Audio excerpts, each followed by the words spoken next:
but welcome to the Saturday New Tracks Scratch Building Show. So let's see here. And today, as I had mentioned a little bit earlier, we're kind of light on our participation. So, you know, kind of bear with me a little bit. It may make the show a little bit shorter today. The next thing that I wanted to cover real quick is just to let you guys know a couple of the new tools that I managed to pick up over the week. And I don't know if you can actually see this here, but I'm trying to give you a quick idea. I went out and picked up 3 watercolor brushes. And the reason I'm showing this is a lot of times people think, well, I need, you know, smaller brushes. Actually, you can see that this one is a number 6. It's not coming out clear real well. It's very clear. And this one is a number 4. And I did have one other one that is a number 7, I believe. It's a 7 or 8. Which means it's going to be slightly bigger than the 6, but you can see the size of those compared to a pencil eraser to kind of give you a clue on them. You do want to have a few larger brushes, and these are watercolor brushes, and I'll be using these for washes and things. And I'll show that when we get a little bit more into some more advanced type of weathering techniques and things. But just to let you know, these are some of the new play toys. These are running, I don't know, $7-10 bucks a piece. I paid like $35 for all of the brushes put together. So that's my new play toy. The other thing we have done, and I'm going to ask everybody to step up to the plate and leave us notes or comments, whatever, is I have moved the, and I'm going to move the computer here a little bit. I have moved the phone that I'm using for a video over my desktop. So we're taking a different angle on it. And I'd like to know if that works better for people or if that confuses them a little bit more, that straight down approach. But we're going to try this for a show or two and see how that works out. And what I'm trying to do is allow people to see in the very best detail possible of what I'm doing, and along with sharing the screens with other modelers out there. And with that, I'm going to do the typical thing of trying to break the ice a little bit. And I'd like to catch up a little bit and see what some of the other folks are doing out there modeling wise. And so how about Doug Sassman? Doug, how's it going for you? I think you were working on something here a while back. Can you unmute yourself and kind of bring us up to date on what you might be working on?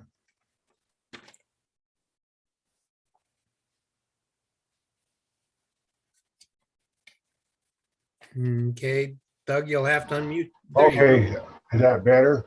That's better. And okay, we can get you anyhow, spotlighted. That will help a whole lot. At the present time, I was changing out a switch motor. It went bad to a tortoise. And then also I'm putting a PC tie underneath my switch points because for some reason the track raised up a little bit. And you use a PC tie and file parts of it, the connector, you know, PC tie or conductive. But you file the conductive, the bronze color off of it, and then solder it to your rails, and that keeps the track for your switch points from raising up. Okay. That's pretty much what I've been working on. Okay, cool. Well, that's great. I'm not sure that, there we go. Okay. We're kind of changing our processes here a little bit in the background. And so please bear with us as we kind of get some of this straightened out. And Mike Warman, Mike, what are you working on these days? You'll have to unmute yourself and give us a 29-cent update. Well, I've just been working on some of my models. A friend of mine has helped me get my RS3 running better, some of my track work running better. That's basically it. Other than the buildings for the Zoom meetings, I've been doing those too. Okay, okay, cool. Well, that's good. And let's see here. And then I know Bob, who we just had on a couple of moments there. I know Bob's working on a thing and has come up with something interesting here. And I don't see Daryl on, so I was hoping Daryl might be here, but he's not. But Bob, why don't you tell us what you've run into and what you're working on? And I'm currently working on an HO scale If telephone booth we can from get- Interaction. we can get Bob highlighted and stuff. Yeah. So, We're- but Anyway, this is from Interaction Hobbies. It's just, anyway, what I did, this just is 2 walls of the telephone booth so far.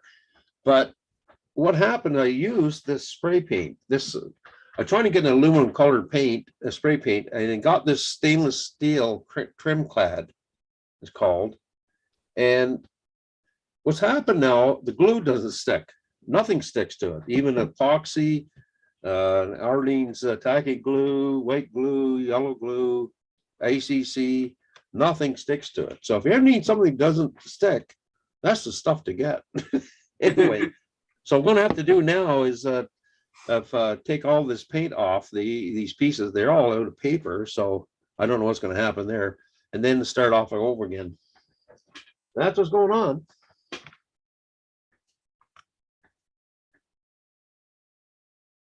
okay, well, thank you. I don't know if anybody has any ideas for Bob on how to potentially get her out of the jam that he's painted himself into, but if there's anybody that has any thoughts, we're certainly open to hear that. I should try gum. Rubber cement? I don't know. Yeah, it sounds like it just makes almost a tin foil type of a surface to it. So, Chris, I think I would take and scrape the areas that have to be painted or glued together only, Yeah, not all of it. Just those areas need to be glued. yeah. I was thinking about filing that, just filing it down and do it that way. yeah. Start again. Yeah, it's going to be a lot of fine filing. It's the Mullins on the windows there that I'm not sure how you're going to get that. I don't know if it's a clear styrene or an acetate or what you're using for glass, but getting that, Yeah, it is acetate, but I don't know. that's the one that I'm seeing is going to be an issue. If I get it fixed up, and I'll tell you in the future. Yeah, well, yeah, please keep us advised. So, that's the trick of good modelers, is figuring out 88 ways to cover our boo-boos and to get ourselves out of these interesting situations that we managed to discover. So, okay.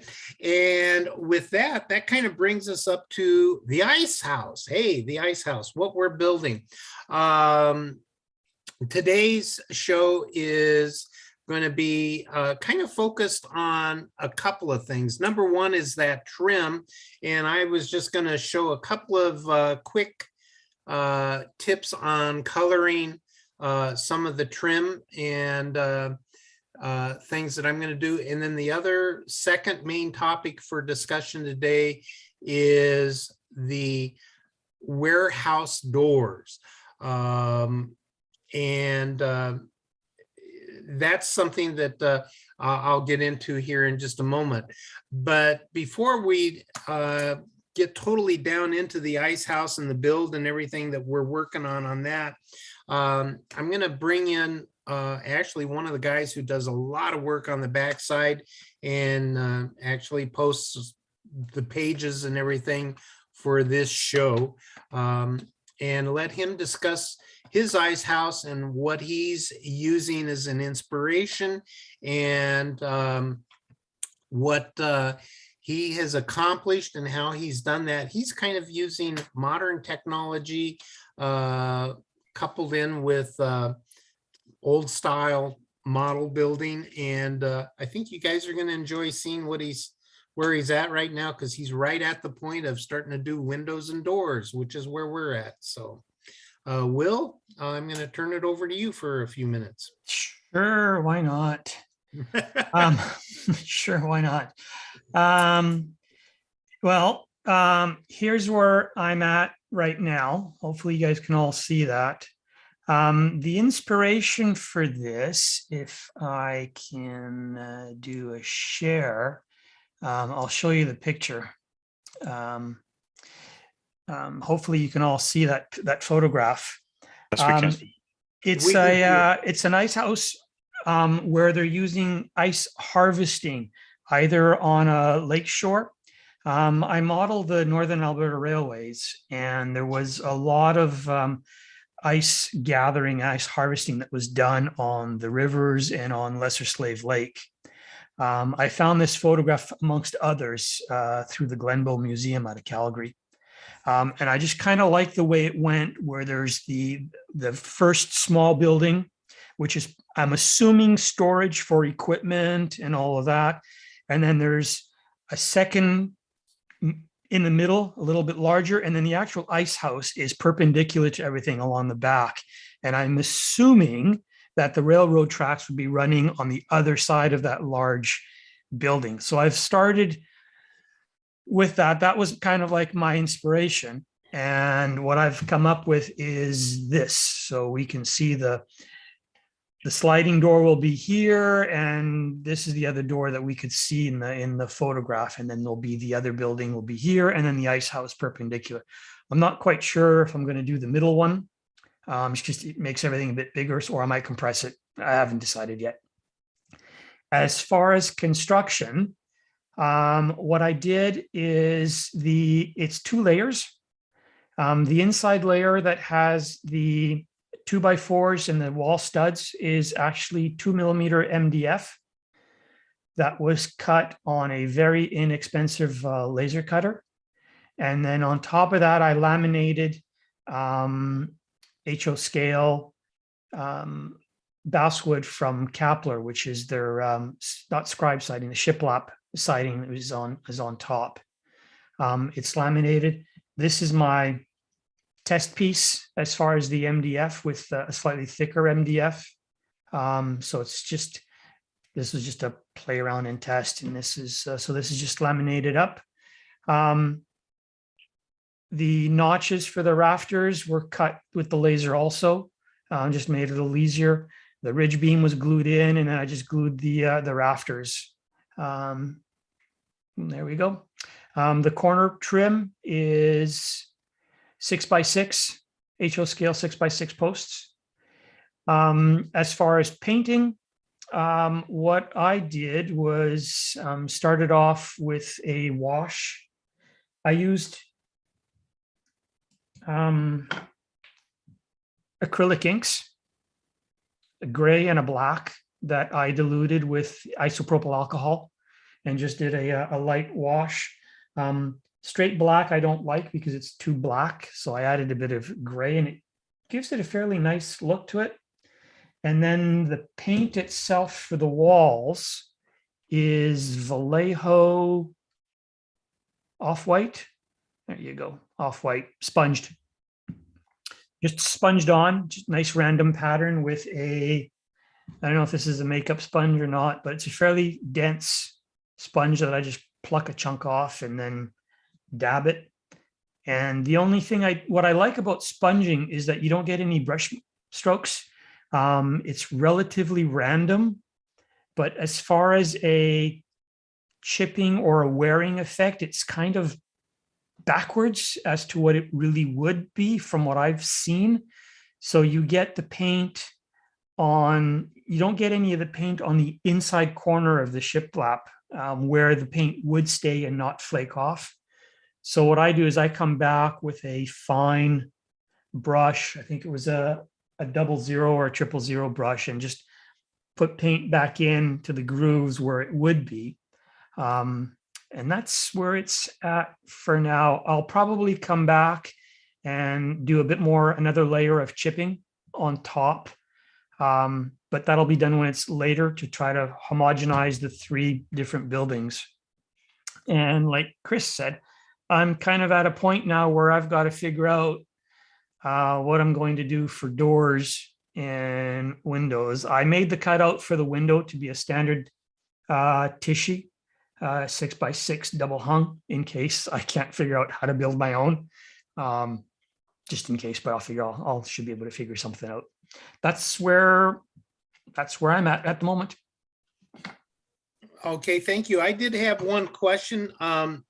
Did you cut your rafters on the laser, or did No. you make a template and cut them using a jig template type thing? Chopper. It's scale lumber. It's a 2x6 scale lumber. The ridge beam is a 2x10. It's 2x6 scale lumber, and it's just on the chopper. Just made one that's the right size, and then laid it on, and then just cut 23 more. Okay, all right. And just to let everybody know, one of the things about Will is that he lives in France, and so his use of materials and things is maybe a little bit different than what we're normally used to seeing. The acrylic inks are something that we will cover in depth and detail on down the road, but in a more advanced weathering process. But he gave you a brief introduction on how to use some of those materials. They do mix really well, and it's a technique that I have used a lot also. I will say that one of the techniques that I have used that's slightly different from the technique which Will used, he used a very small brush. He said 00 or 000 brush, which that's a really, really tiny brush. We're talking something like, hang on a second. I can only see Will, so I don't know if you guys can see this or not. Hang on, I'll spotlight that. There you go. Okay. But this is probably kind of maybe a little bit smaller brush than Will used, the top one here. But he used a real small brush like this to go in and repaint right underneath the clapboard siding where the paint would be heavier because it's sheltered, if you will, or protected. I actually will use a fan brush, a small fan brush on that type of thing. And I do that for a couple of reasons. Number one is when you go to the smaller brush, you're limited on the amount of paint that you can carry or load on the brush. But that paint also tends to dry, particularly if you're using acrylics. In the fan brush, because it's a larger brush, you can load a little bit more paint and fluid on there to keep your paint flowing a little bit better and a little bit longer. And so that's the primary reason I use it. I can also, with the fan brush, because it's very, very thin, it's, if you look at it, you can see that I'm trying to show it here. Doesn't come through real clear, but because it's just like a single, almost single layer of brushes or hairs or bristles coming across here, you can get very, very thin lines. And because it's at an angle, I can come up and kind of come in at an angle and get in there and paint that area. So that's a different technique if anybody wants to try utilizing some other brushes. Okay. So with that, you saw the size of those brushes compared to a pencil. Let's see here. I'm kind of lost. I'm sorry. I'm sitting here and it's kind of got me thrown off guard here because I'm just looking at my computer top. I don't know if other people are seeing me or not.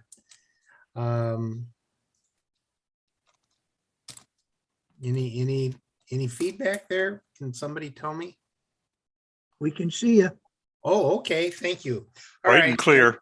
Okay. Okay. Well, I didn't know what, all I was seeing was my desktop, so I'm not sure what's going on here. We've changed the processes here a little bit, and it's kind of throwing me off because normally I'm doing some other controls. All right.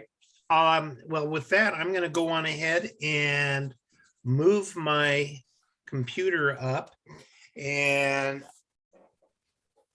change the game plan on that. And let me step up and point this down so that I can see a little bit. As you guys know, I tend to put the computer up on top of a stack of IKEA drawers that I use. All Back right. to your phone, Chris. Okay. Yeah, you should be over and it should see the desk at this point. We've got it highlighted. All right. So I'm at the point of a couple of things. We can go through and start getting the trim ready for this. Last time I discussed like 3 or 4 different ways to do the trim. And I mentioned you could use like a L-shaped or just a square type of where you have two pieces of wood that are milled so that you've just got a square, and you could lay that down on the edge. And I said I was going to use that as one method, and I got thinking about it, and I thought, well, if I start presenting all of these different ones on the same model, it could get confusing to some people out there. So I'm only going to use one standard method. So the 2 basic ways of actually building a model and putting in the trim, one is to use square strip wood. Now you wouldn't use it as big as this, but everybody knows about square strip wood. So you could come through and put your square strip wood on the edge and glue it in. And then when you come up with your other piece, you would have your square strip wood sitting here, and then this piece would go onto that. So that, you know, your sidewall. So that's one way of doing it. The other way of doing it is what's already been discussed, and that's to take a couple of pieces of scale strip wood. Probably, I tend to use a 2x. So I'll use a 2x6 or something like that. Sometimes a 2x7. Kepler wood actually does have 2x7s, but I would use a piece of 2x, and then I'll just go through and grab a couple of these puppies and come on out. Now I'm only going to show you one strip. I'll probably have to prep 2 different strips. But basically I'm going to pull out my piece of strip wood, I'm going to take my wire brush, and in this case, I'm always going to pull real quick and just make a couple of quick things here. I'm going to push this aside so that I'm more on my glass a little bit.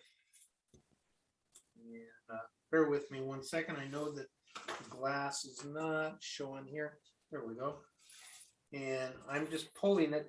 If you push, you're going to snap that wood. It'll only take you once or twice to figure that out. And I'm going to do both sides real quick. And I've done this with the fine brush. Now, normally I would go through and use this brush after my heavier brush. In this case, I've reversed it.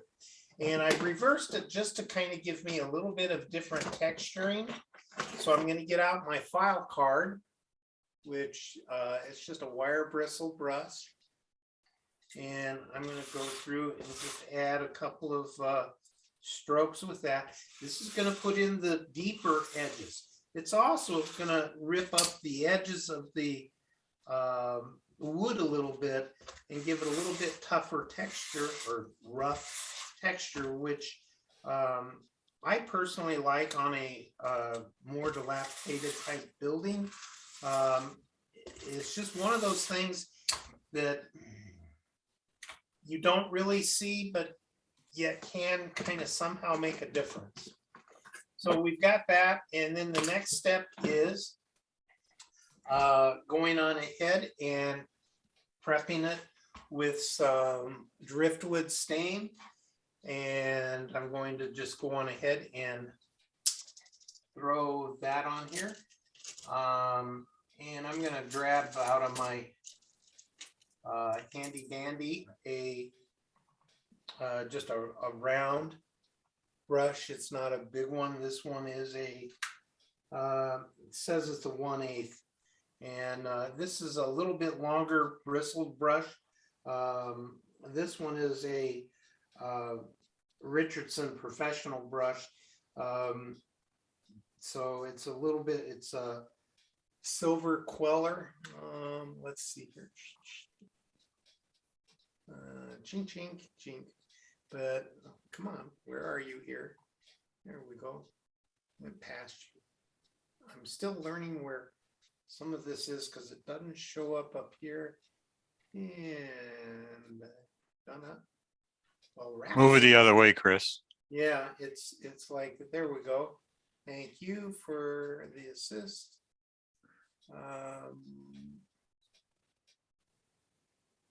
That's it right there. Yeah, and now you can kind of see it, but the bristle, notice that the bristles are, boy, this is tough working back. It's at a real weird angle, guys. Right there. To the camera. Right there. But you can see that the bristles are kind of longer. Again, that gets into carrying a load. Your normal brush here is a little bit shorter. Here would be a normal one.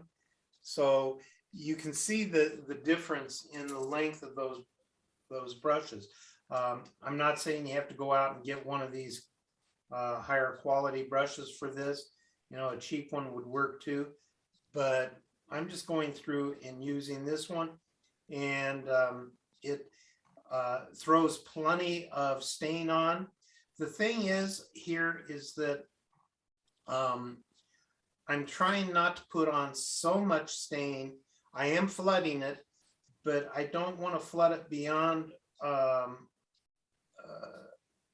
maximum type of what I can get on a load like this, because if you do, you can introduce some warping.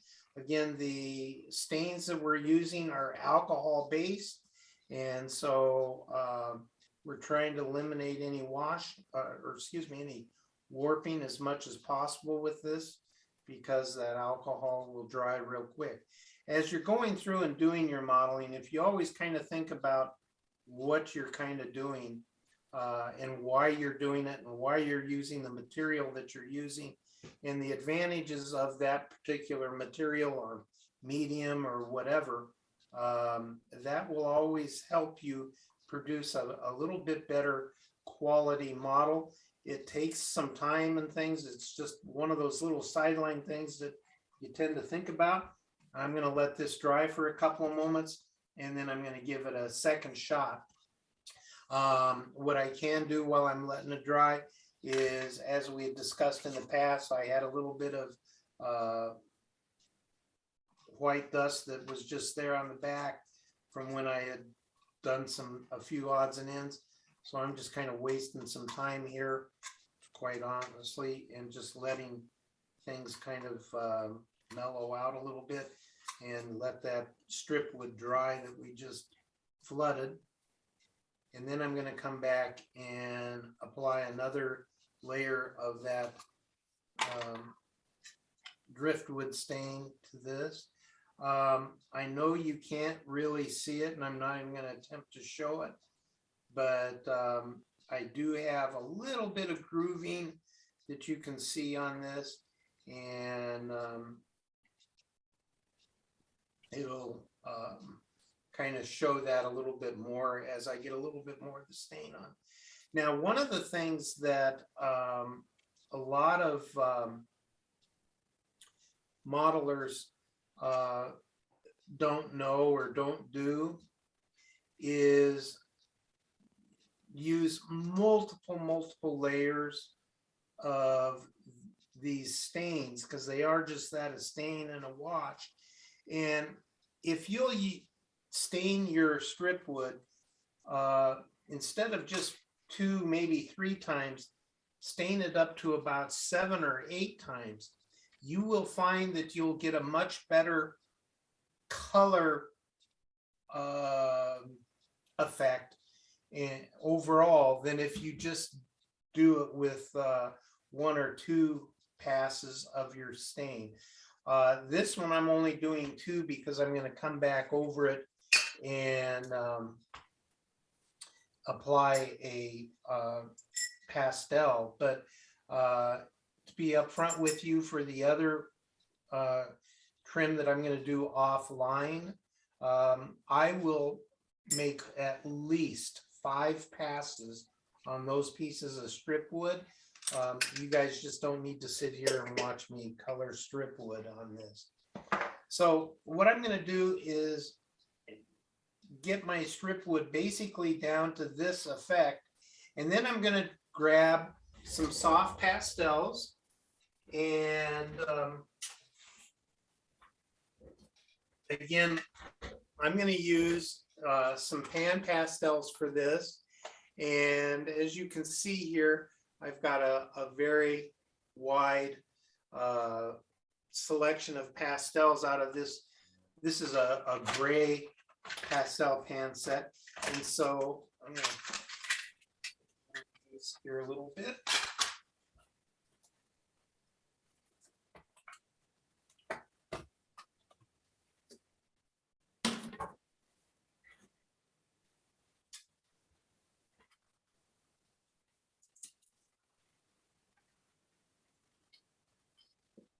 And as you can see, I've got a few different grays here to choose from. And I'm going to go with kind of a medium gray. And again, use cheap brushes with pastels, because soft pastels are going to eat up your brushes. So make sure to use cheap brushes. And this is just a soft round, and I'm going to come in and throw it in on, I need to move a couple more things here to make this visible. Excuse me. Move this a little bit over here and get this back into where you guys can see this. All right, there we go. And I'm going to come through and just start brushing my pastels on this. And as you noticed, I've got some pastels here that I can go on ahead and oops. Where'd you guys go to?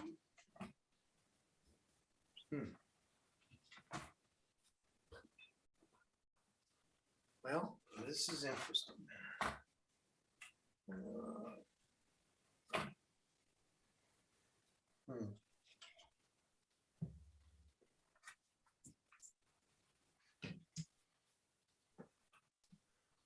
Still trying to figure out how to position everything with this new position.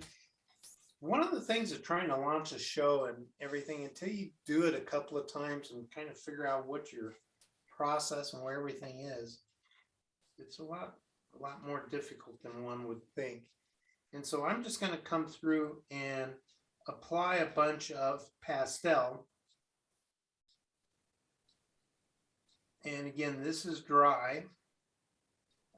Is that an off-white or a straight white, Chris? It's a gray, quite frankly. It's a very, very light gray. The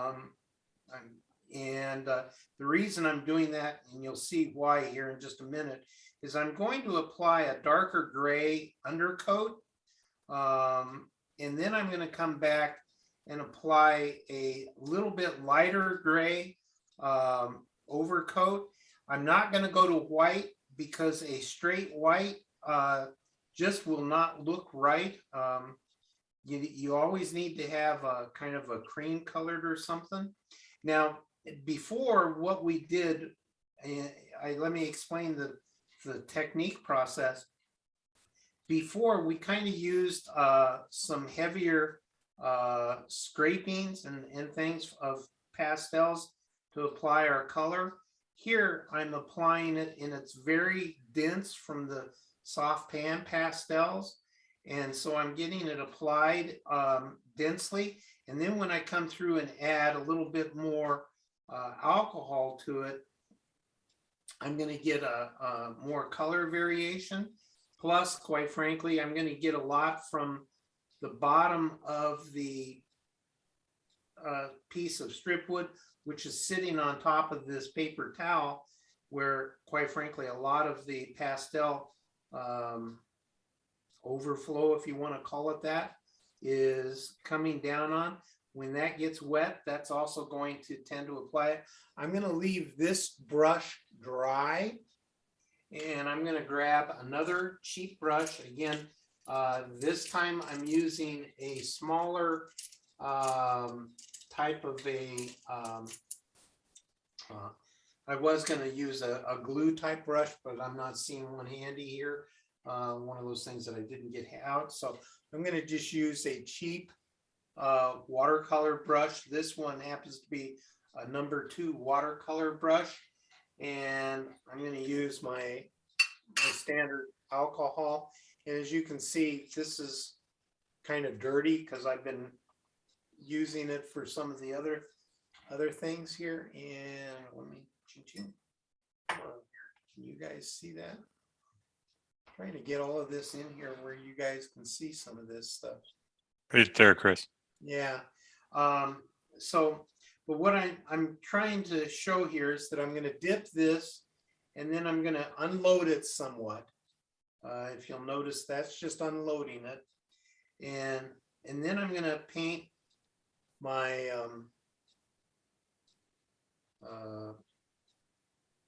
wood, if you will. And this is just to set the rough setting on the thing. And I'm also using the back to unload the brush and get the color flowing that way. And so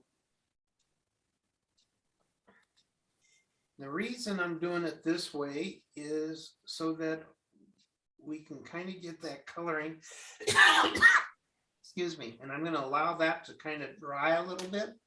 I'm just going to put my brush aside here and so that you guys can see it here. Chris, does that remove some of your pastel when you do that? I'm sorry? Does that remove some of your pastels when you do that?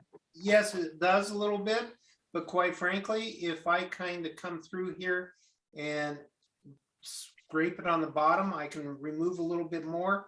But as this gets more and more pastel on the paper towel, it'll actually apply some too. But I've gone through and applied it.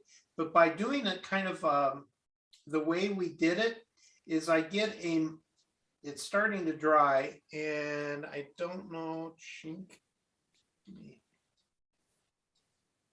Come here.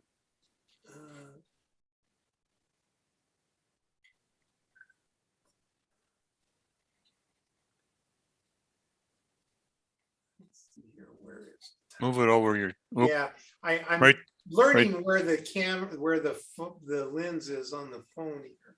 And but hopefully you can kind of see it's getting a little bit of a right there, Chris. yeah, mottled look.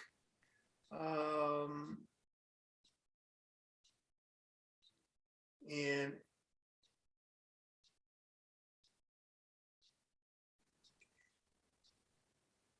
That's pretty good. hopefully, yeah, it's not really focusing well, but you can kind of get a clue on the model look that it's got.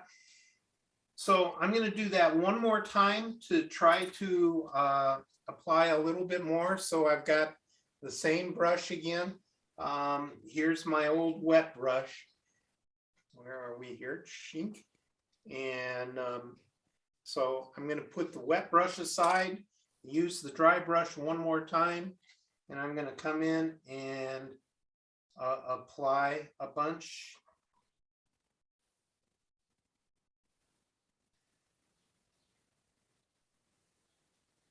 Again, one more time, and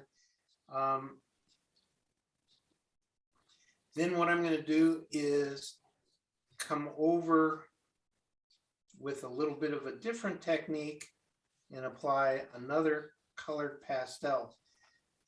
The trick to weathering,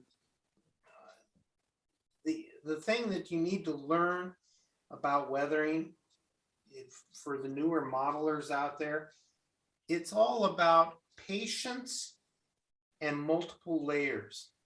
And the multiple layers is the real trick. But the other thing is you just have to have the patience to chase down the effect or the coloring that you're after. If you go in and try to produce it off of one or just two applications of something, you will find that, yeah, you might be able to get it, but it's not usually going to look all that great. It'll work maybe, but overall you want to get a little bit more layers on there, because the layering effect is really what's going to give you the weathered effect. Okay, this time I'm going to unload my brush and I'm just going to use a stippling coming down on the brush. And I'm not going to worry about it a whole lot. And again, that's to add variance to the thing. I'm going to flip her over and again use that stippling.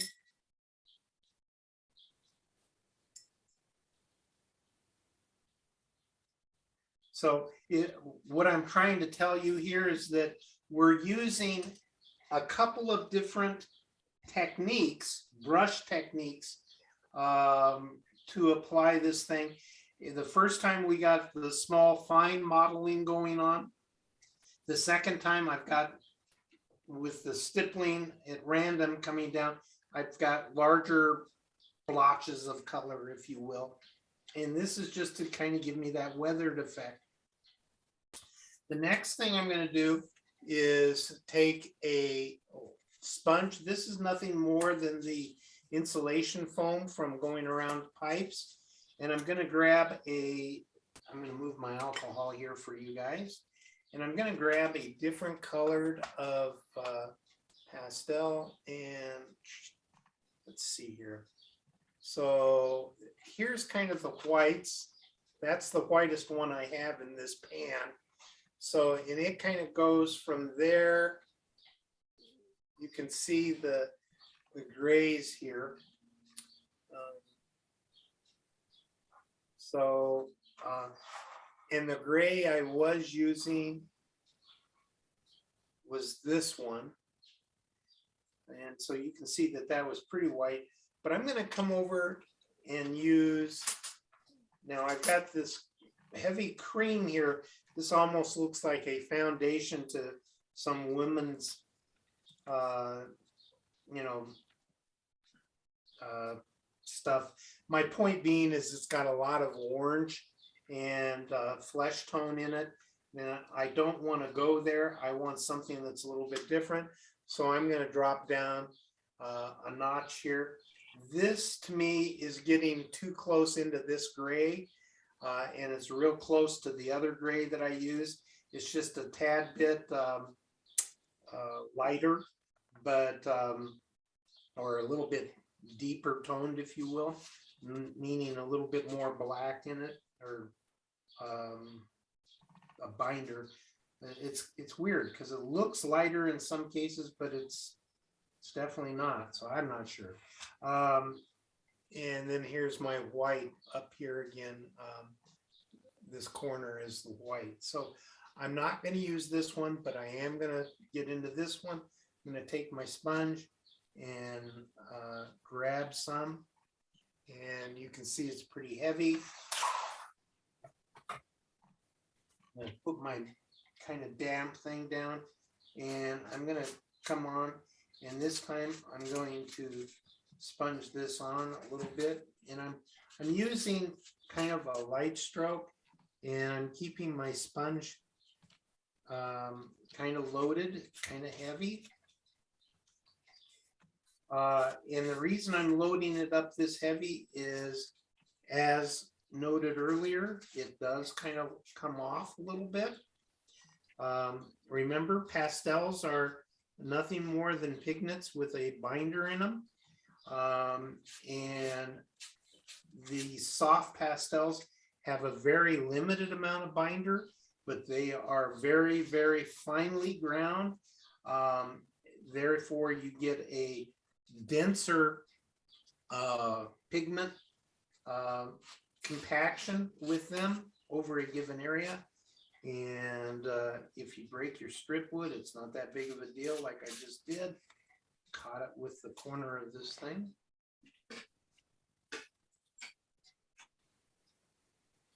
So, but the thing is to kind of think about the materials that you're using, why you're using them, what you want them to do for you, and to try to use the properties of the materials. So I've got both sides of this now colored, and I'm going to grab my alcohol and my wet thing, and I'm just going to go through and kind of flood it this time. And real different. So if you noticed, always in the past, I always unloaded the brush a little bit. This time I'm not. There's no real set way that you have to do this. It's just that I know from experience that this is going to lead to where I want to go. And I'm trying to leave as much of the pastel on here as I can. And that's the reason for going through and doing it the way that I'm doing it right now. But you need to do this so that it kind of sets the pastel. And so I'm just going to let that sit and kind of dry for a moment. And then I'm going to do something that I doubt that you guys would be expecting me to do. And I'm going to do a big no-no on this one. Well, actually, I won't do that because it's a big no-no. I'm going to grab I've got a little paint cup. This is nothing more than medicine caps or those little condiment cups. I'm going to throw a little driftwood into this. That's too much. And,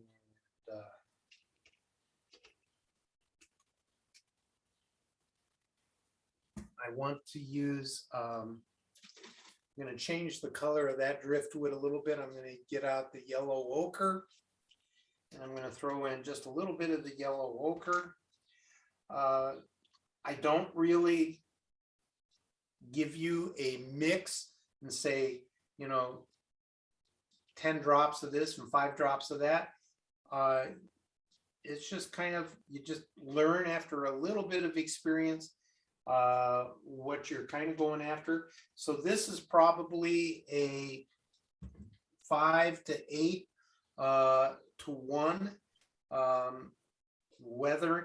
driftwood to the yellow ochre. So I've got substantially more driftwood in here. 3/4 driftwood and maybe 1/4 yellow ochre. That's an awful lot of stain that I've got mixed up in this particular case, but I'll use it here after the show. So that's why I mixed it up a lot like this, because I want it to hold. Normally I wouldn't mix quite this much. This time I'm going to use my my brush that had the pastels in them. This is the dry brush instead of that wet brush. I'm going to use this because it has a bunch of pastel in it. I'm going to just soak it up, barely unload it, and it's a real light touch. And then I'm going to come down and just lightly, almost stipple, but not quite, the face of the strip wood here. And when you break it, sometimes you have to push down so that you're pushing up. Let me over here in the, and you can see that I managed to break this. And so what I'm doing is on the back side of the break, I'm pushing with my finger. I'm lifting it up towards the camera here, and then I'm using the other end leverage and painting the other end here. Now with that slight yellow in there, it's going to change the color just a little bit and make the paint a little bit easier on the eye as far as the cream color, because you don't want a white. Paints don't tend to weather white, but I also want that gray effect that comes from the driftwood, and hopefully we hit it about right. And try to keep this on. Pat and you guys, I need you to tell me when I'm getting off screen. So, all right. You're all right, Chris. Yeah. Okay. And so that kind of takes care of that. So at this point, I'm going to put this aside and let it dry for just a few moments. And I'm going to put the lids back on my pastels and get them out of the way. So I've got some desk space. Bear with me one moment. Try to get my desk a little bit back into place where you guys can see it. Okay. And I'm going to move this aside. And now you can see where I'm kind of at with this strip wood. It doesn't show the real colors. It almost comes across as blue on top of that black. But when I look at it in real life, it's got the very, very mild blotching effect, which really the best I've seen it come through was on Will's camera and stuff today. You could see what he had quite well on that. And that's really the effect there. And I just blew it, guys, on a different piece. What I'm trying to do is repair a piece. I happen to have just caught a piece of wood when I laid down the wet brush here. So this is still drying and is almost dry. So what one does then is I've got these things ready, so I can come through and cut them to length let me kind of put this aside real quick. I'm sorry.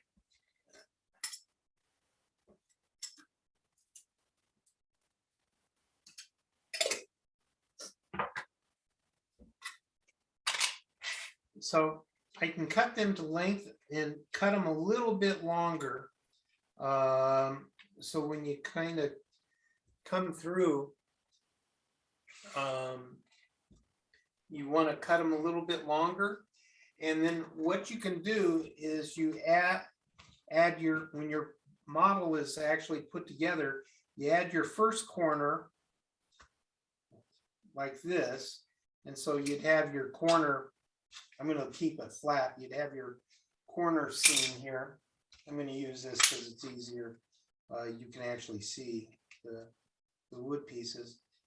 So you'd have your corner seam coming through. And what you do is use some nippers, flush cut nippers, and after it's glued into place,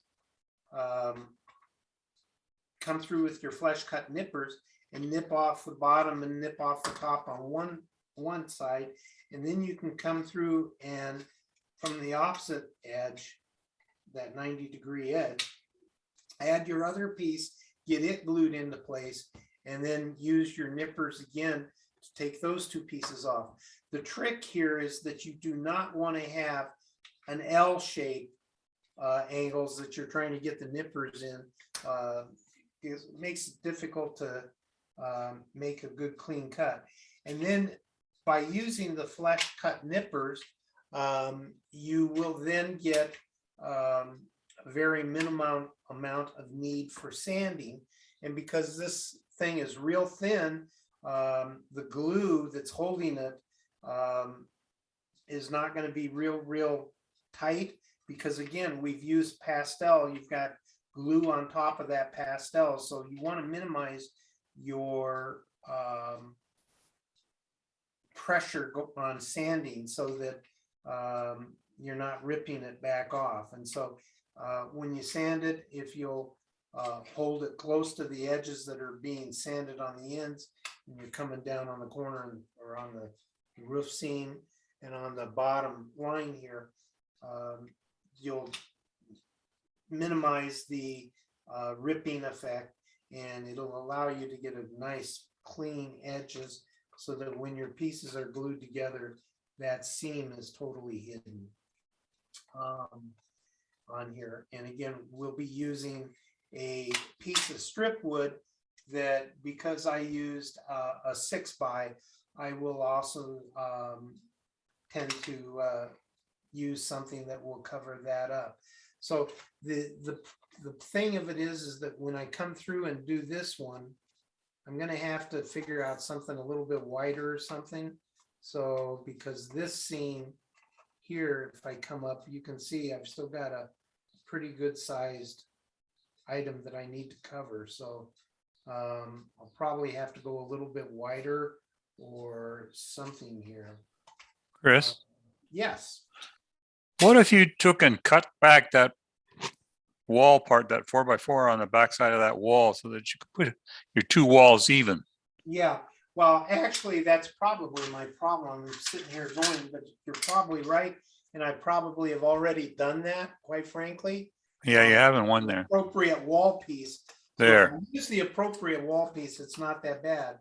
So that was my problem. I'm sitting there going, how did I screw this up mentally? Uh-huh. And so you can see, so now if I take this and put this in here, you can see that it's going to cover it up a little bit better. So That works. yeah, I'm actually going to have to use a 8x. So instead of a 6. So actually, I'm going to have to go through and recolor some strip wood. The point here is that you understand the process. So what I'm going to do is quickly ask Richard to step in, because Richard is a little bit further across than I am on this, and he can kind of show you guys the finished product, if you will, using basically the technique that I am trying to describe. And have not done a very good job of today. But Richard can kind of show you what he's done real quick and describe it. And with that, I'm going to turn it over to Richard for a few moments and let him kind of show you where he's at. And then we're going to get into some warehouse doors and fabrication of that. So Richard, it's all yours. I don't know what you want me to show you, but Richard's asleep. Asleep at the wheel, huh? Show us some of your edge trimming on that and describe how you did it real quick. If people get two different descriptions of it, if they didn't understand mine, they might be able to understand yours. You're talking about the building one?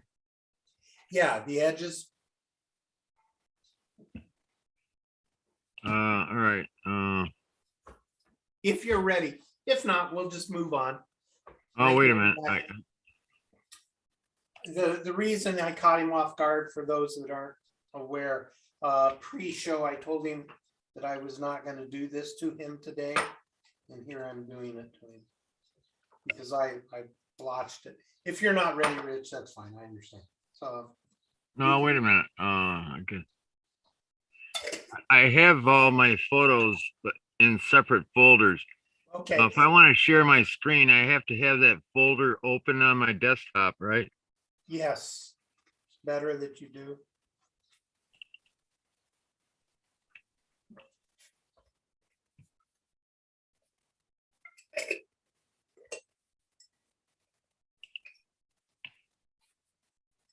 That's all right, Rich. We'll Wait go a on minute, ahead. wait a minute. I'll show one, and if it's not the correct one, you can tell me. Okay.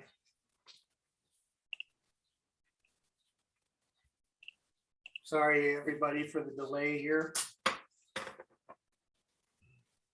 I'm in the background cleaning up my desk so that I don't get more stuff spread around. That's one of the things as a modeler you'll learn to do, is to constantly clean up your workspace all around that, outside that 12 inches by 18 inches. It's going to be a total disaster, but right in front of you where you're working, you always want to keep that real clean. And Rich, it's yours. I showed, can you see this? Yeah, there's a bunch of pictures there. I can see them all. Really? Yeah, you would have to open up the one and then share your screen, whichever one. We're seeing thumbnails. Double click on one that you want to show, and then we can go from there.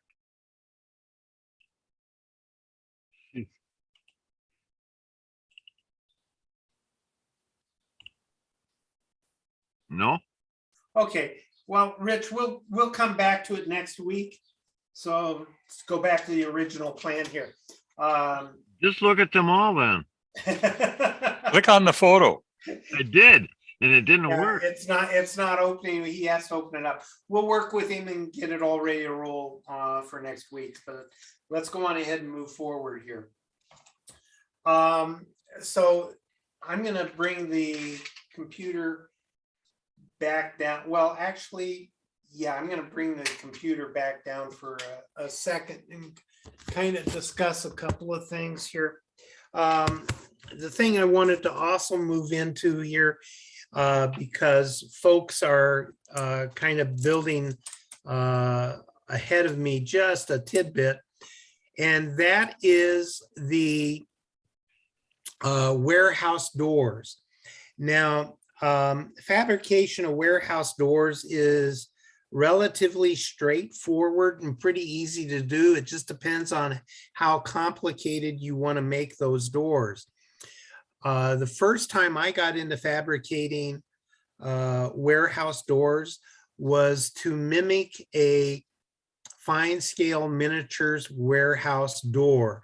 The biggest complaint I've ever heard against fine scale miniatures has been the warehouse doors. That people always had a problem getting the metal castings, because in fine scale miniature kits, the warehouse doors are a metal casting. getting that large metal surface to match the surrounding wood pieces to get that coloring to match. And so a lot of people just used the metal doors as a template and built their own doors out of wood. And that's probably the most common modification to the fine scale miniature kits that I've ever heard, along with the largest complaint about their kits that I've ever run into.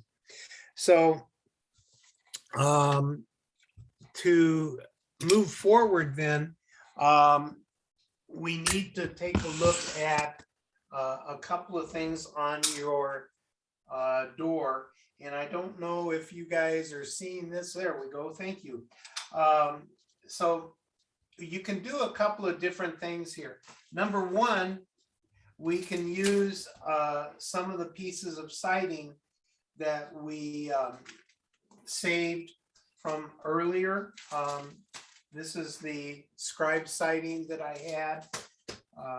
And so I just, excuse me, put my siding back in. And I also kept the door cutouts from that I had used before. But I'm not, so here's like a door cutout, one of the doors. And I'm going to use the other one here. I'm going to use a slightly bigger piece. Personally, I don't tend to use the cutouts. Oh, where is it? Because I like to do something a little bit different, and I'll explain that here momentarily. But what I'm doing is I'm pulling out a couple of pieces to see if I can use this strap to cover it. Now here, I could use this piece of strap. If I flip it over, you can see that I can open up the door and still have a piece of scrap here. The other thing is, remember, going along the bottom edge of the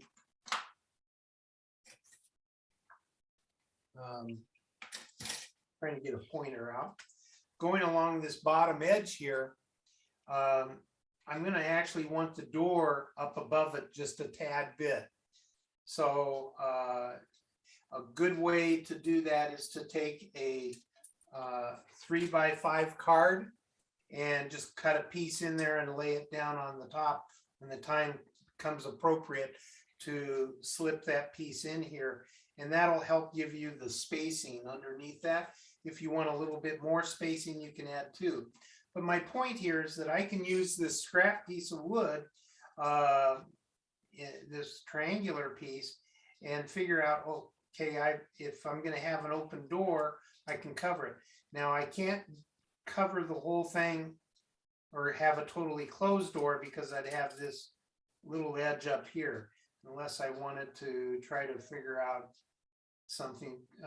But I've still got a little tiny edge up there that's just not quite covering. So, okay, let's do a slightly open door. Again, I am not going to have an interior in my structure. So those of you that want to have interiors, you may want to use a wider open door than what I'm doing. This is all part of the Scratch Builders, how can we call this, quantify this freedom that you've got when you're scratch building. I know a lot of people think, oh God, it's all these decisions. Well, it's not. It's just it gives you more freedom, and it's called creativity in the real world. And it allows you to go on ahead and just do whatever you want with it. But my point here is that I'm kind of doing some rough measurement, and I'm going to come through and use this is my template. I'm just going to make my door cut here. So that gives me a rough idea of where I want to put my door, and you can see the pencil marks that I'll use, and I'll cut that out, and then I'll come through and because I'm not having a interior, I'm going to brace this on two sides, and then I'll use a triangular brace down. Let's again talk about bracing here real quick. I'm going to use probably a 4x4 for the bracings, nothing real super heavy. And I'm not going to take it all the way up to the top, because on the top of this coming across here, I'm also going to have a little thin piece of wood, and probably coming down on the sides here a little bit to act as a lift off, if you will, to kind of lift off the door. You got to remember that you've got to decide if you're sliding the door behind or in front. I'm going to do mine in front, but I've got to figure out what I'm using for my framing and how far that's all going to work. The other, if that makes any sense, because I'm going to take some strip wood, and I'll have some strip wood sitting in here, and it'll be just barely higher than the face of my clapboards.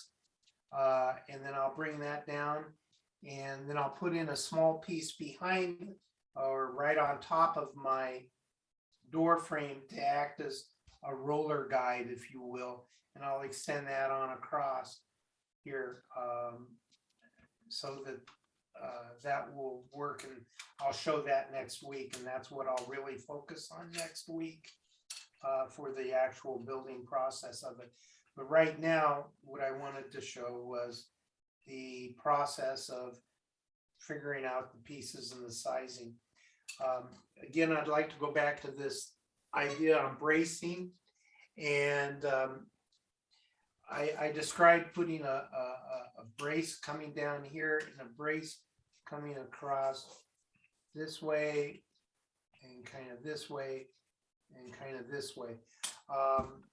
Do any of you guys out there have any other thoughts on bracing on this and doing bracing differently for this, knowing that it's going to be attached to something on the face side of the front here?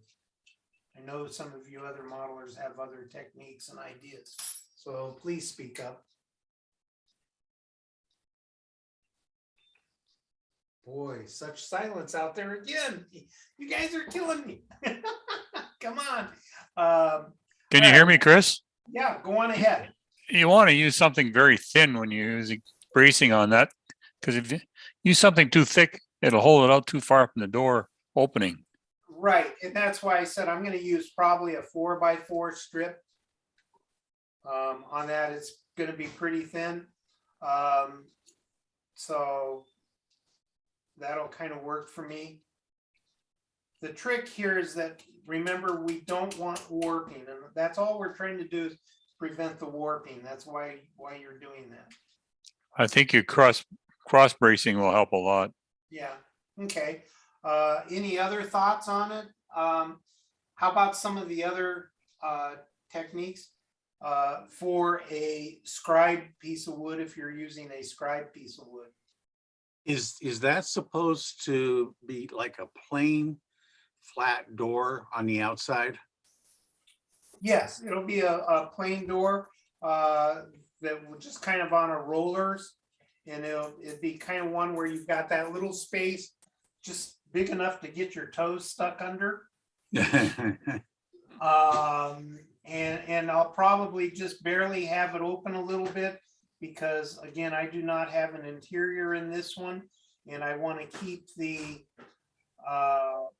coldness or the lower temperatures inside the building versus outside the structure. But because this piece is not quite big enough to make a full door, I'm going to have a slightly open door. No big deal. And we'll just use a couple of pieces of little tiny wire to make a door handle and stuff. And I'll show you how to do that in the fabrication of the door. We have a question in the chat, Chris. Okay. So the gentleman is trying to build a building with a brick face, and I'm using HO brick sheet with Plastistruct. Does anyone know how I can make the brick wrap around to the side accurately? In other words, the corner, I think he's talking about. Yeah, yeah. No, I understand what he's saying because I've often wondered that with the brick sheets and stuff. Without getting into a more advanced type of discussion right now, what I think I would do for this type of thing, he's using a Plastistruct sheet, I think you said. Yes. Okay, so that Plastistruct is going to be, this is where let me backtrack here a second. This is where I said, think about the materials and things that you're using always. So the Plastistruct is more of a plastic styrene type of sheeting. So it's got a non-porous surface.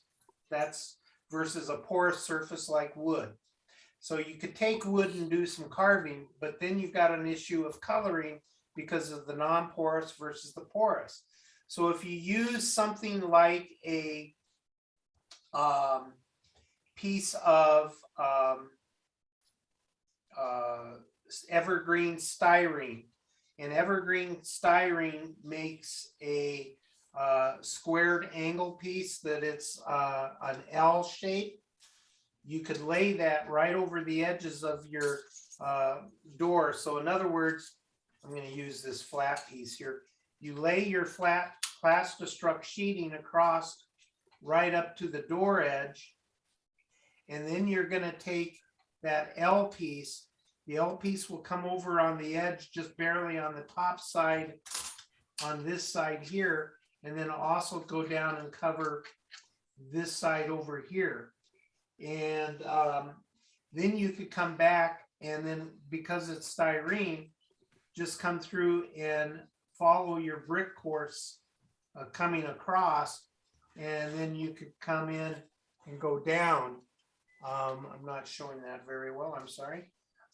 So you come in, carve your brick course across the corner of the evergreen styrene edge piece, and then come in and just basically just lean the knife up against it to follow your brick courses going down, and you could carve in, or carve isn't really the right word, score the brick braces or brick faces into that to make that corner.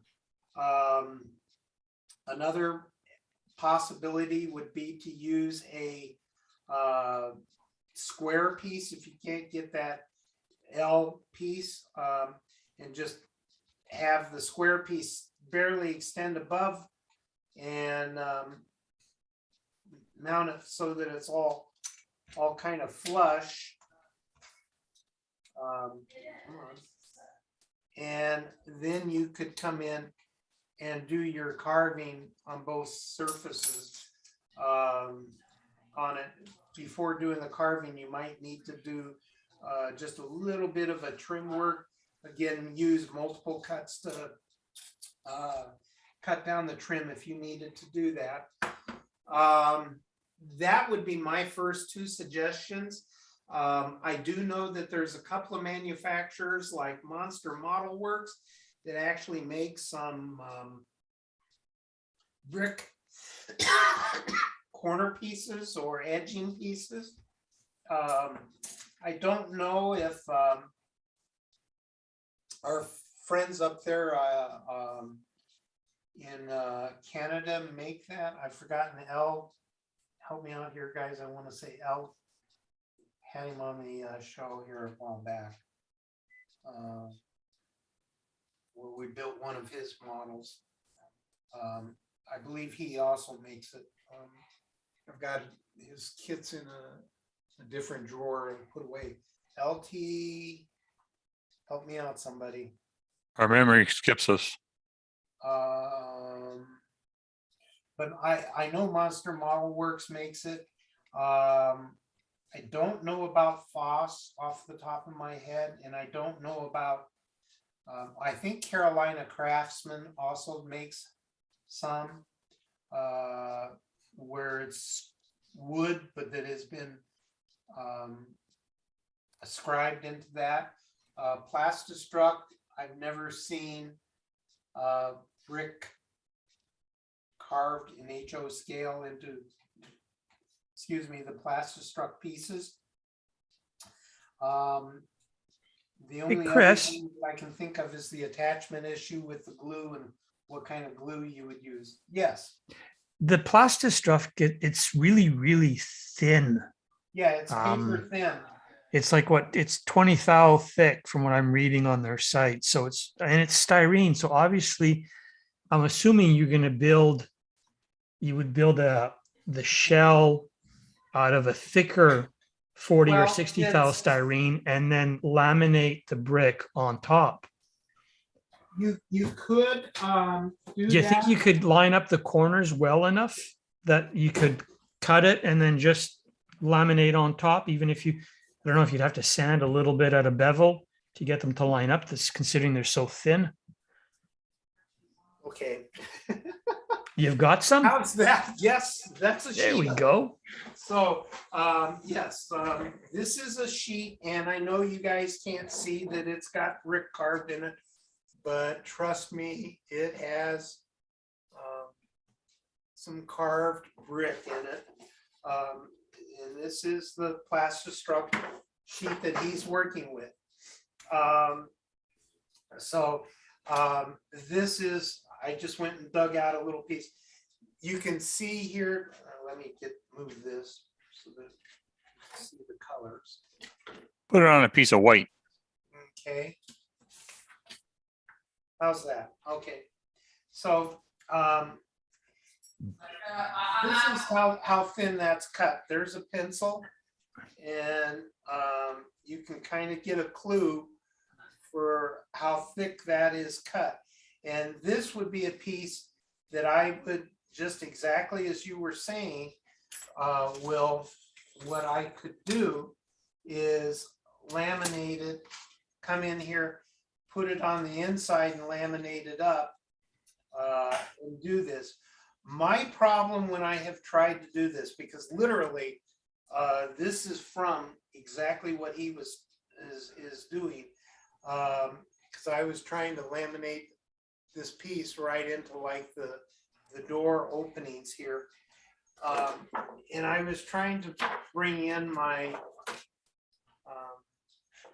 let me find the cut piece, cut edge.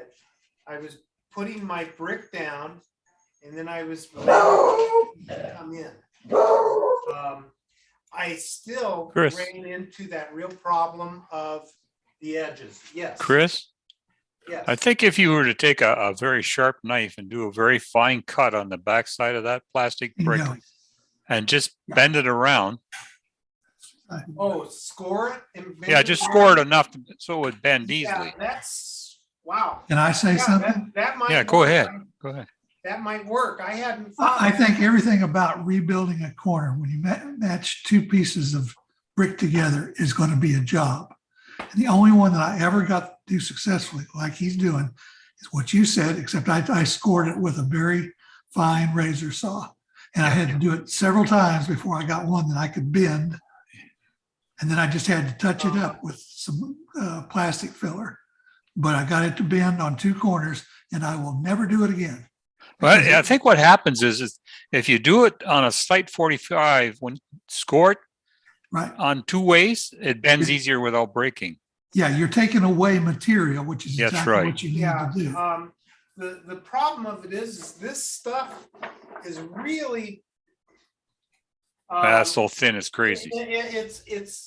It's thin, but it's like as soon as you score it tends to snap. And let me measure this and make sure that I'm working with the same size that Will was talking about.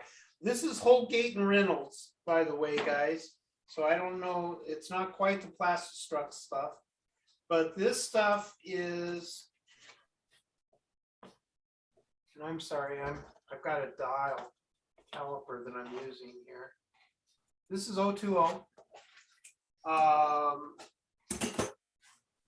So but as soon as I scored it and bent it in the least, it snapped.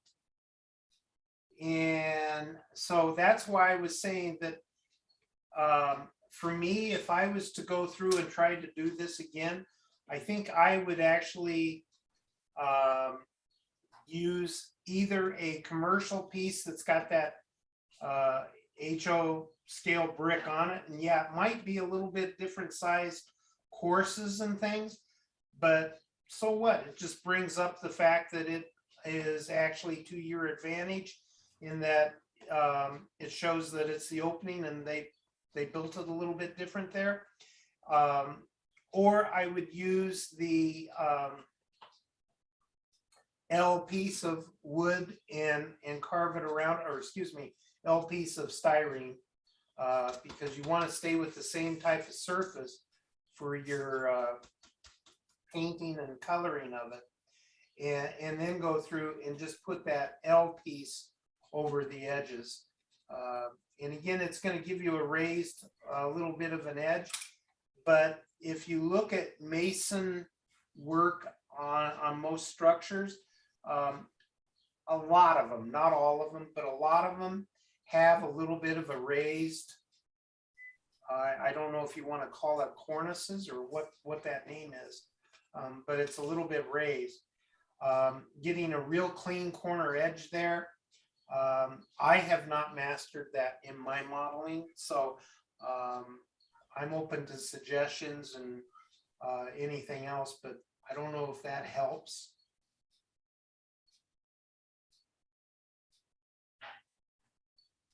Anybody else out there ever address that with a brick sheeting? Go ahead, Dan, ask him.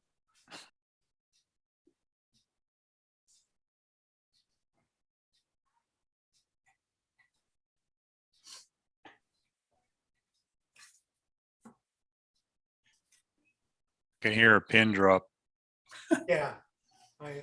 It's awkward pause is, what's his name, Ferguson or whatever says? Okay. Can anybody, can you hear me? Yeah. Yeah, I don't know if you want to go this way. I don't know, how, what I would suggest, and I've done this in the past, I have gone to texture site, took a screenshot of a wall, and they have all different kinds of brick walls. Some are dilapidated, some are not. Some have the mortar squeezing out of it. Try it on your printer, get the best print quality you can get. And you're just gonna be folding paper. Okay. There you go. That's a good suggestion too. Yeah, because there's lots of 3D texture sites that you could go score a texture from that you could utilize.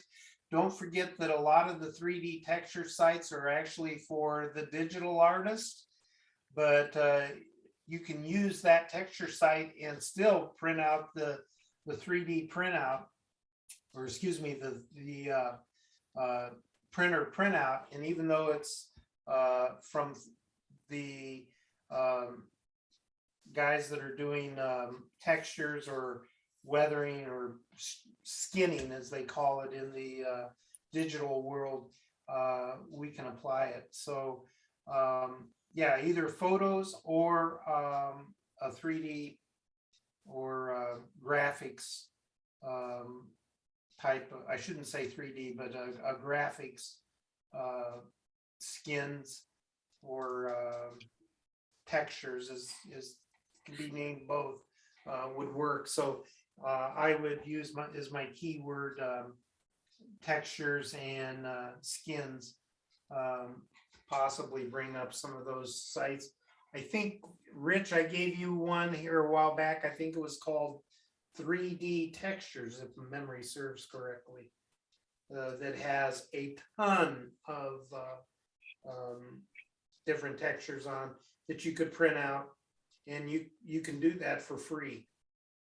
And the other thing you can always do, and I've done this on a couple of buildings in the past, go out, I don't know where you live, but go out into some old industrial area, take some photos of brick walls and do what you want with your photo editing software.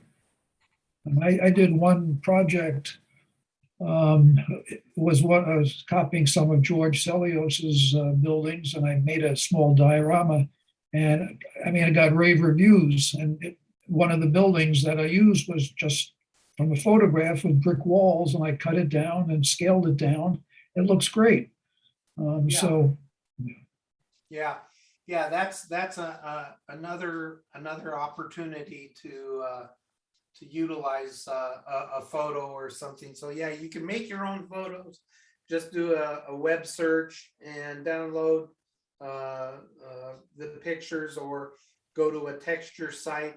The texture sites are wonderful, quite frankly. If you're interested in using the idea of taking a small thin piece of paper and bending it over.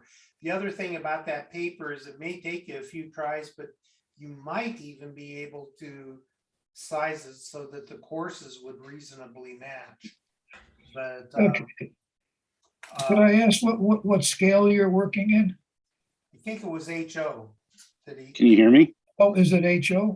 Yeah, I believe that's. Oh, okay. Because, if it's going to be so small, like an eighth of an inch, I mean, it's not going to be something that's going to be so standing out that people are going to start counting the pricks on it. So Yeah. I think if you were going into O or something, people would say, oh, that looks like a picture, or that looks like you.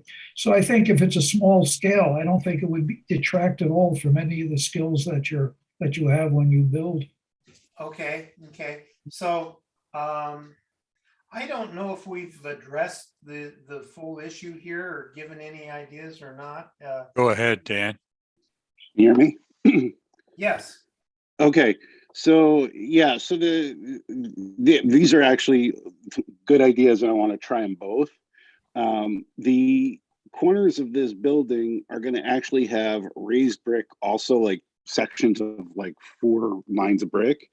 So the paper idea is a really good one, I think, that I want to try, because it's going to get really hidden anyway. I've already cut the pieces that will go over top of it, but it's the edge I'm always worried about. I've never done well with edges of buildings, and so it always looks odd from the side of the building to the edge. So that's what I was worried about. But both ideas sound really good, so I'm going to try them both. Okay. Yeah. The thing is be prepared. If it's a foreground or a contest model or a museum quality, be prepared. And I'd probably use like a straight edge, single edge razor blade to notch. You don't have to do every brick, but just to make a slight score mark to carry your courses and everything across, so that it kind of works going around the corner. And taking that extra amount of time, which is very time consuming, quite frankly. It's relaxing, but it does take some time. It will enhance the model immensely. Yeah, the other thing I would suggest is, if you go that way, don't use too much glue on the paper, because it's going to, how can I put this? If you put too much glue to glue it down, it's going to it's not going to look straight and tight. So be very careful with how much glue you use. Yeah. Yeah, that's the other thing. If you do use paper on something like this, you'll get actually a paper stretch if you press down and. Yeah, that's a good word for it. Yeah, that's be right. aware of that. So what other warnings can we give you about that? I think that's about it, but that kind of ties into that. So did we address that corner issue on the bricks? And of course, you're running into that with both the doors and the windows, window openings. And so that's one of the things I was going to kind of address in a future, more advanced build, but we kind of touched on it here. Yep, that works for me. I appreciate it. Okay, well, it gives you a couple of ideas and things to play with. Just know as far as your model goes that you're working on, I think this is just going to be about the most complicated part of it for your particular type of thing. Because working with that and that brick stuff, quite frankly, is something I've wrestled with for years. And it's tough. So I'd like to see what you come up with, though, in a future show. If you can show us what you're working on, I'd like to see it. Sure can, yeah. Okay, let's move on just a little bit here. You can kind of see on this the coloring that I'm coming up with for some of the corners and things. Corners tend to get a little bit more weathering on them and things, but you can see what we've come up with as far as the coloring goes, and so that's kind of going to be how it will mix out and come across on the weathering on the corner. Excuse me, Chris. Yes.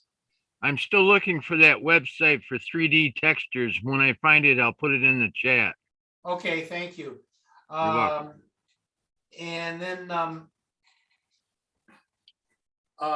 the other thing that I wanted to touch on the windows that we were kind of discussing here. I'm going to move this again, excuse me. And that is coming back to the doors. We've discussed here, if you're using a scribed piece of wood and you're going to use that for your door, you know, make sure that you know, whatever it is that you're doing here, that you have the scribing going the right way. That was the other thing I forgot to mention. But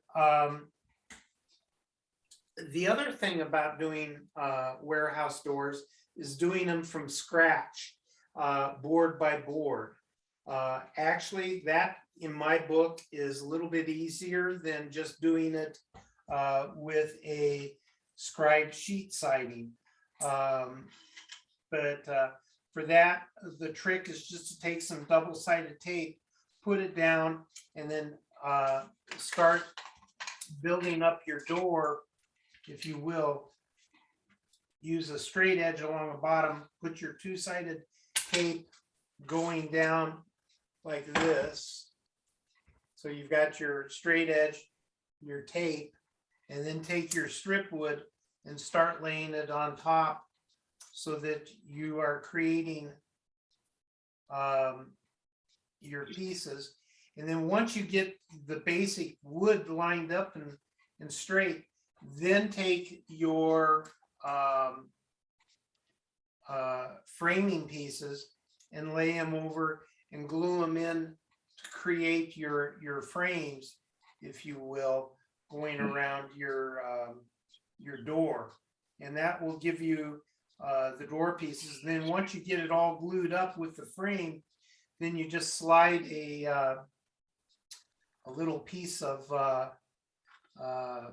knife blade underneath there, or literally lift it up and peel away your two-sided tape. Yeah, if you will take your tape, and if you don't have a low tack tape, put it on your jeans or put it on your t-shirt or something a couple of times before you apply it to your mat or whatever you're working on. That'll remove some of the tackiness.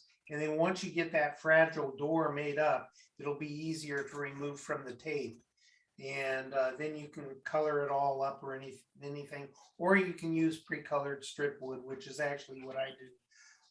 And then you get into just making the door handle, which is something we will cover next week. So that kind of covers a couple of things here. The thing that we have not covered is the windows in the frames for the windows. so I need to go through and get myself caught up on this modeling here. And I apologize for not being totally caught up, but I did have family in town this last week and was unable to get any modeling time. And normally I spend a lot of time getting ready for the show here, and that did not happen. The other thing that I wanted to mention is twofold. Number one, next week is the week that I am cutting off getting orders into our gentleman up in London, who Canada, Heath, who is making 3D ice making machines for interiors. I've got a couple of people that want them, and I'm going to use next week as the cutoff so that I can get those orders sent up to Heath so that he can do the 3D printing and get them mailed out to folks that are doing that. So if you want a 3D icing machine for your interior, make sure to contact me this next week. My email address is on top of the pages on the website underneath the scratch building page. The other thing that we can remind you of is that if you're interested in soft pastels, the end of April is when we lose that 10% discount. And some of those pastels, if you're interested in getting them, like the Durals or some of those, that 10% discount is really something you'd want to take advantage of. If anybody wants some color recommendations for pastels, I have got a list here of colors, and I am going to forward this list over to Will, and he will get it posted on the website. And this is kind of some colors. This is a general color palette. And when we get into doing actual painting and things, I'm going to take a day and really focus in on palettes and setting up a different type of a color palette than what you guys are probably normally used to. But this is basically that palette, and it works for oils, pastels, and acrylics. And so this is kind of a modeler's palette, if you will, and something that I think you guys would find very, very useful. With this, you can create any color in any tone or value or shade or tint that we need. And all you have to do is have basically just those colors over here.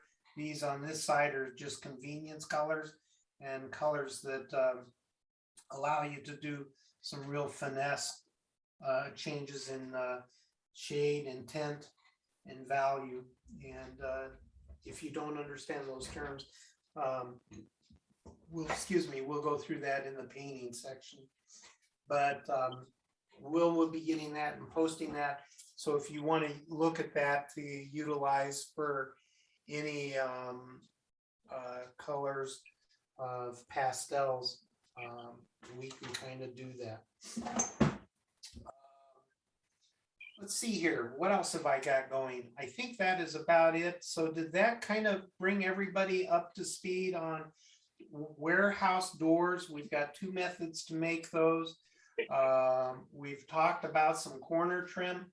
We did not discuss some of the tricks of coloring the corner trim if you're using the L or angled strip wood. There's a little bit of a trick in coloring to that, but it has to do with the edges. I'll just say that use your brush, and when you use your brush, use the ferrule close to the ferrule, about a third of the way down the brush, and roll it across the edge your strip wood.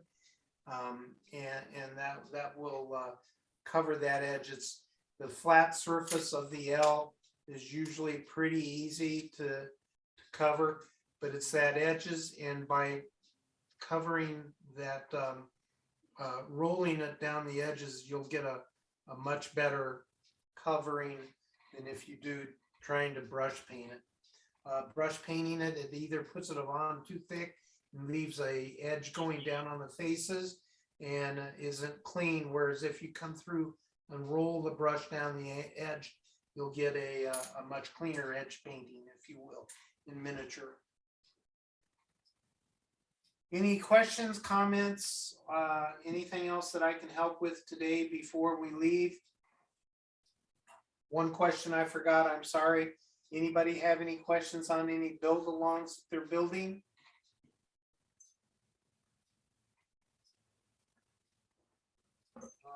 Anything? Very well done, Chris. Would like to bring up or comment before we cut off the YouTube folks? Okay, for those of you in YouTube land, I want to thank you very much for joining us today.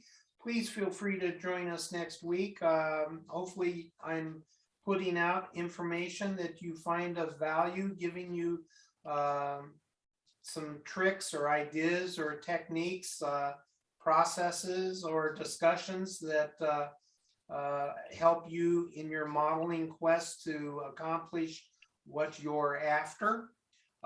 If you would like us to address something else, certainly feel free to leave a comment and we'll watch those comments and get back to you the following week on it, or you can always email us.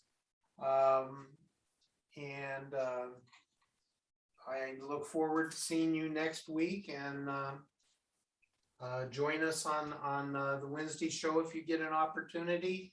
That Wednesday show is at 7 o'clock Eastern time, and there we have a little bit of a different type of discussions than what we have here. Anything else before we leave? All right then. Well, gentlemen, I thank you very much for your time. Everybody have a wonderful afternoon, a great modeling week. And with that, we're going to go on